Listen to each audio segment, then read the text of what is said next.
Hi, ladies and gentlemen. Welcome to SA Accounting Academy. Here's a short clip on one of our previous webinars. I hope that you really do enjoy it. So welcome everyone, and welcome to today's session. Today is a bit of an overall catch-up type session. I know those of you that, if any of you have been doing the monthly updates, we're sort of just touching base and getting a broader sense of everything that's been happening in one spot. So the monthly updates are sort of gossipy sessions where we touch base and we sort of give you pointers as to what's going on. But this one is just stop, breathe, let's have a look at everything that's going on. So we're going to do things a little bit differently today to my normal sessions. We've taken feedback that we've received, and so we're going to try a bit of a different format. I normally take Q&A on the fly, but what we're going to try to do today is that every now and then I'm going to stop and say, okay, well, let's look at the questions. So sort of cover the session and then ask look at the questions just to keep it so it's not too disruptive for some of you. And then we're going to take a break as we always do. Okay. I also haven't had as full a slide deck as I usually do, because some members were concerned that because I wasn't going through every slide that they were missing something. Really what the situation was is that I was just giving you more than you needed, so that you had reference slides, but we're going to try and be a bit more focused, just as I said, in response to the feedback that we've received. So again, at the end, give us your evaluations, and we'll keep on tweaking to make sure that we're meeting your needs. Do ask questions. Just because I might not pick up your question immediately, as I might have done in the past, it doesn't mean that we haven't taken note of it and that we won't address it.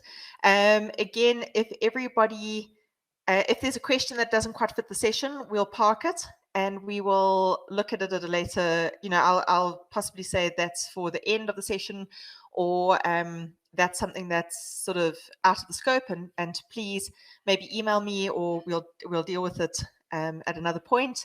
But I do want questions. I do enjoy an interactive session.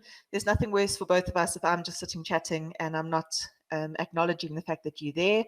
And this is your session. This is your session to get information and to understand what's going on. For those of you that haven't come across me before or haven't had one of the sessions that we've done, this is me, okay, in fine print. Please feel free to look me up on the website to find out who I am. I do everything but tax. So tax is not my space. You can't focus on everything. You can only focus on a few things at a time. I focus on financial accounting, assurance, ethics, and legislation, and that keeps me busy enough. Okay. So I hope the system is warmed up. I hope everybody is here. I hope everybody's ready to go. And I hope that you're looking forward to the session. So there's quite a bit to cover in 2 hours. I could talk for days on each one of these topics. I could most probably do a 4-hour session on each of them individually. So we are going to be going through key points and key issues. Unfortunately, we don't have the time to cover an act in itself. If you're wanting that, please, put it in the feedback and put it in the sessions. I'm more than happy to do these as individual sessions, and there are resources available at SAAA on some of them in a bit more detail. But it is kind of the scope that we are looking at. Okay. So a wide range of topics, a wide range of things to look at. As far as introduction goes, it's been a difficult couple of years. Okay, so it's been most probably some of the quieter legislative periods over the last 2 years. I know Letty and myself, when we meet for our monthly agenda meetings in terms of the MCLUs, because we play tag with it, some months we're scratching to find out, well, what has happened? What is going on? What can we chat to you about? And really, the last 2 years have been very COVID dominated. So what happened is that the legislators have really put work in progress. They put it on the back burner, and they focused on the Disaster Management Act. They focused on the implications of COVID. They focused on what was going on. I'm based in KwaZulu-Natal, so we've had a really rough 12 months. Last week was the anniversary of the looting. We've had flooding, we've had a lot of trauma and a lot of things to deal with. And that really it's been a difficult year between the Ukrainian war and between everything else that's gone on. So a lot of the work that's happened in the compliance regulation space has been responsive. Okay, it hasn't been proactive. It hasn't been, oh, well, let's think about brilliant new ideas. It's really been crisis management. It's been dealing with the problems that we have on hand. Hopefully they take a note of Winston Churchill's famous saying where it says, never waste a good crisis. There's always something to be learned and something to come from it. And one of the things definitely in the accounting and auditing space that we're seeing is, you know, when you look at a house on a sunny day and when life is good, you don't see the leaks in the roof and you don't see the potential pitfalls and problems until you have the storm. And when you have the storm, that's when you see, oh, wait, hang a sec, that roof leaks, and oh, wait, hang a sec, we've got mold coming up from the basement or whatever it might be. And then you have to respond and you have to amend and you have to go back to the drawing board a little bit.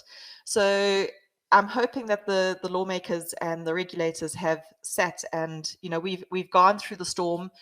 We are in the aftermath, I think, you know, while the world tries to equalize again and find its equilibrium. It's a bit of a crazy place out there.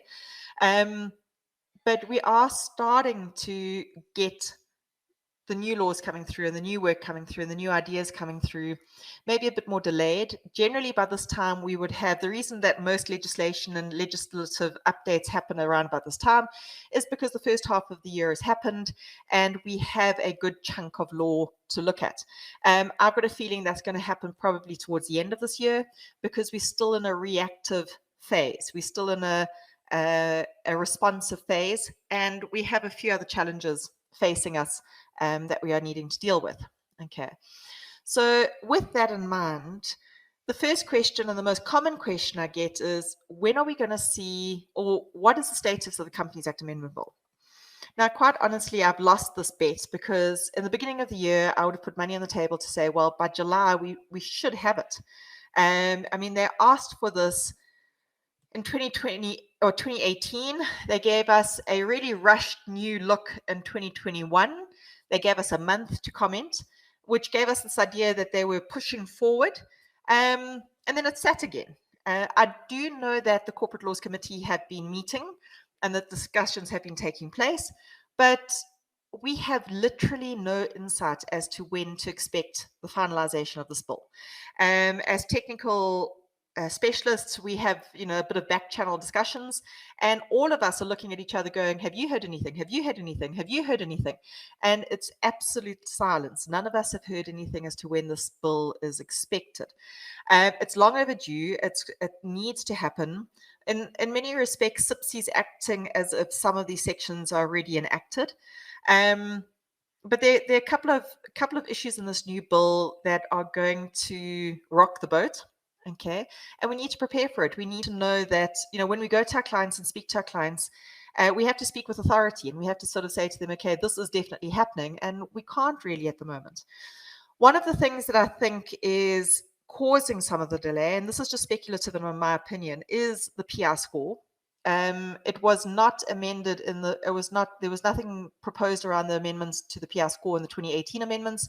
When the 2021 amendments came out, even though there was a tremendous comment letter, and one of the key points I think many membership bodies and many professional bodies raised with SIPC and the DTI was the PI score needs to be looked at. And again, in the 2021 amendments, there was no work done on it.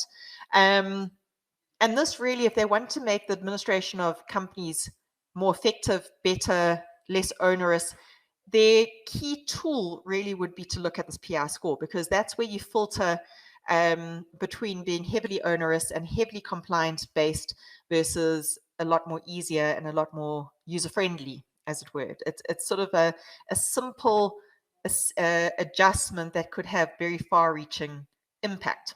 Okay, but there are two different sides of thought.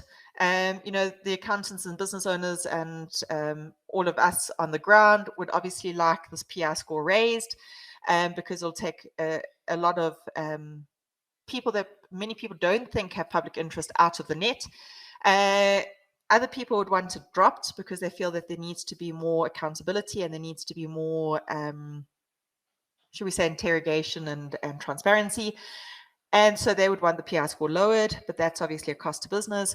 So there's a real dynamic here and a real tension between what to do with this. And the bigger question is even, should we be using the calculation that we use at the moment? So I think... I hope that you enjoyed that video. For more of our webinar videos, go to www.accountingacademy.co.za.